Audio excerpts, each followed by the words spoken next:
বন্ধুরা, আশা করি তোমরা সবাই ভালো আছো। আজ আমি ক্লাস 10-এর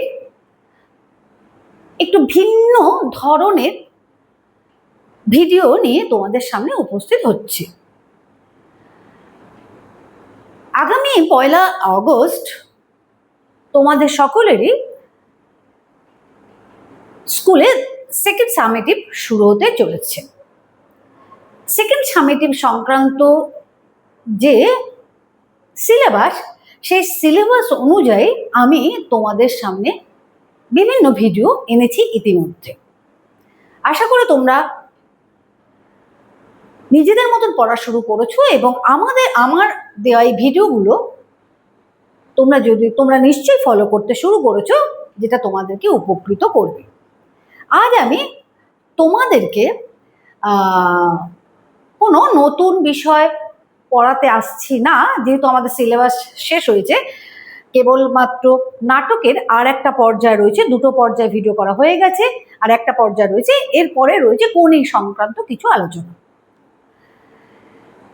তো আমার কাছে মনে হলো এই যে 10টা দিন, আজকে 22 তারিখ থেকে 31 তারিখ পর্যন্ত, এই 10টা দিন তোমরা যদি আমার এই নিজেকে যাচাই করো এই বিষয়ক ভিডিওটা একটু দেখো, তাহলে অবশ্যই প্রত্যেকটা ভিডিওতে প্রায় 15-20টা তোমাদের প্রশ্ন থাকবে, সেটা এমসিকিউ এবং ব্যাকরণ সংক্রান্ত, এমসিকিউ ব্যাকরণ সংক্রান্ত, যেটা তোমরা কি করবে, নিজেরাই সলভ করবে।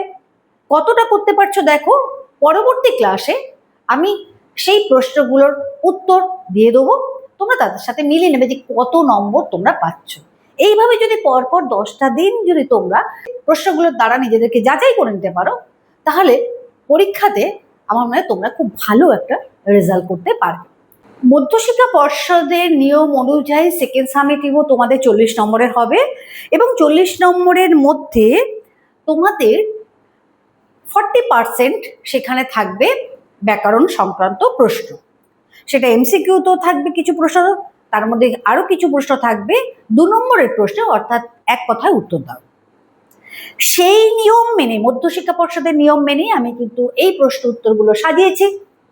প্রথমে আমি কি করেছি, 12টা প্রশ্নকে তোমাদের গদ্যপদ্য থেকে আমি সাজিয়েছি। 12 পর অর্থাৎ 13 থেকে 20 নম্বর অর্থাৎ 8টা প্রশ্ন আমি একটু নিজের মতন করে তৈরি করেছি, যাতে তোমাদের সুবিধা হয়। তাহলে চলে এসো, আমরা প্রশ্নগুলো নিয়ে আলোচনা করি। দেখো, প্রথম প্রশ্ন আমি দিয়েছি, অভিষেক কাব্যাংশটি মধুসূদনের মূল কোন কাব্যের অন্তর্গত? ক তিলোত্তমা সম্ভব কাব্য, খ মেঘনাদ বধ কাব্য, গ বীরাঙ্গনা কাব্য এবং গ ব্রজাঙ্গনা কাব্য। 2 নম্বর প্রশ্ন, ভেঙে আবার গড়তে জানে তার নাম হলো? ক জ্বালামুখী ধূমকেতু, খ বিশ্বমাতা, গ হলো চিরসুন্দর, গ হলো মহাকালী। 3 নম্বর প্রশ্ন, গিরিশ মহাপাত্রের বয়স? ক 50 থেকে 52 বছর, খ 60 থেকে 70 বছর, গ 20 থেকে 25 বছর, ঘ 30 থেকে 32 বছর। 4 নম্বর প্রশ্ন, হরিদার জীবন জুড়ে ছিল? ক নাটকীয় বৈচিত্র্য, খ ভয়ানক দুঃখ, গ করুণ পরিস্থিতি, গ অনাবিল আনন্দ। 5 নম্বর প্রশ্ন, ধাত্রীকে মেঘনাদ কি বলে সম্বোধন করেছিলেন? ধাত্রীকে মেঘনাদ ক জননী, খ মাতো, গ বিধুমুখী, ঘ ধরিত্রী। 6 নম্বর প্রশ্ন, প্রলয় উল্লাস কবিতার মূল বিষয় কি? ক যুদ্ধ, খ আসন্ন ঝড়, গ বিপ্লববাদ, ঘ দুর্ভিক্ষ। নেক্সট প্রশ্ন 7 নম্বর। 7 নম্বর প্রশ্ন, অম্বুরাশি সুতা কথাটার অর্থ কি? ক অগ্নিকন্যা, খ মানসকন্যা, গ সমুদ্রকন্যা, ঘ পাতালকন্যা। 8 নম্বর প্রশ্ন, কেবল আশ্চর্য, আশ্চর্য বিষয়টা কি? ক শরীরের গঠন, খ কথা বলার ভঙ্গিমা, গ চলাফেরা, গ দুটি চোখের দৃষ্টি। 9 নম্বর প্রশ্ন, জগদীশবাবুর বাড়িতে সন্ন্যাসী কতদিন ছিল? ক 5 দিন, খ 6 দিন, গ 7 দিন, ঘ 8 দিন। 10 নম্বর প্রশ্ন, মাতঙ্গ কথার অর্থ কি? ক মাতা, খ ঘোড়া, গ রাক্ষস, ঘ হাতি। 11 নম্বর প্রশ্ন, তোমার নাম কি হে? বক্তা কে?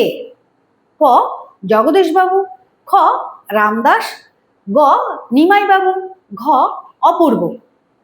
12 নম্বর প্রশ্ন, সপ্তাহে কদিন হরিদা বহুরূপী সেজে বের হতেন? ক 2 দিন, খ 1 দিন, গ 3 দিন, ঘ 5 দিন। 13 নম্বর প্রশ্ন থেকে আমাদের ব্যাকরণগত প্রশ্ন আসছে। প্রশ্নের ধরনটা দেখো, নিম্নলিখিত সমস্যমান পদগুলির সমাসবদ্ধ পদ লেখো। এই যে যেমন রয়েছে দেখো, মেঘ বাহন যার, এটা তো সমস্যমান পদ। তাহলে এটাকে একসাথে করলে, অর্থাৎ এই 3টে পদকে অর্থযুক্ত করে এক করলে সমাসবদ্ধ পদটা কি হবে? এই ড্যাশ চিহ্নের উপরে তোমরা লিখবে এবং আমি দুখানা লিখে দিয়েছি, দেখো সমাস চিহ্নিত করো। এখানে লিখেছি সাধারণ বহুব্রীহি আর মধ্যপদলোপী বহুব্রীহি। যেটা হবে তোমাদের মনে হবে সেটা মাথায় দাগ দেবে।